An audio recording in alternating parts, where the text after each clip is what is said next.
mula sa usapang buhok, sa sarap at kwento sa likod ng bawat pagkaing Pinoy, hindi po nakakapagtaka kung bakit patuloy itong nakikilala at binabalik-balikan ng mga dayuhan.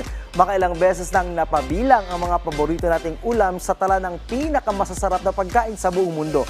At sa pagkakataong ito, ibinahagi po sa isang recipe book ang mahigit 100 paraan ng pagluluto ng mga pagkain Pinoy mula Luzon, Visayas at Mindanao. Kung ano yan, panoorin natin to.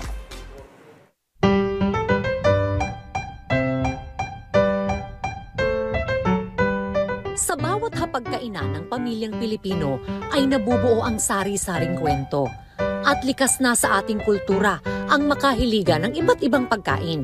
Sa katunayan, ang bawat lalawigan sa Pilipinas ay may kani-kanyang ipinagmamalaking putahe at bawat lutuin ay may kaakibat na istorya. Sa bagong recipe book na inilunsad ni Chef Jam Melchor ay matatagpuan ang higit 100 paraan ng pagluluto ng mga pagkaing Pinoy mula sa Luzon, Visayas at Mindanao. This book is not just about recipes. It's about preservation, education, and advocacy. As a staunch advocate of Filipino food culture, my vision is for this book is to be freely distributed to support local food MSMEs, culinary entrepreneurs, and creative industry stakeholders.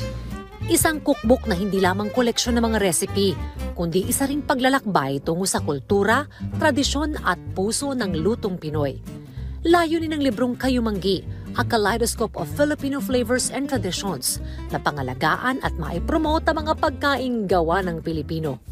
Ito, pwede rin maging salamin, no, ng ating kultura para naman sa iba sa labas ng Philippines. Kasi when you introduce Filipino cuisine, di ba napakaganda? You present it in a book na madaling intindihin, may visual, may kwento. It's something na talagang ma-entice ka na gawin.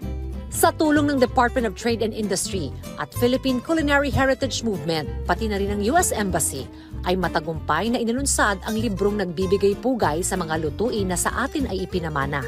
Us in the DTI, we recognize the importance of preserving tradition through a cookbook.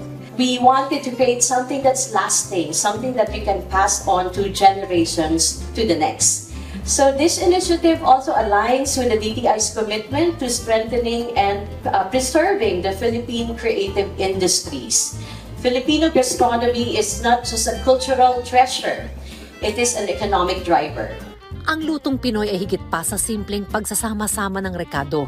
Ito ay isang kaleidoscope ng mga lasa, alaala at kultura.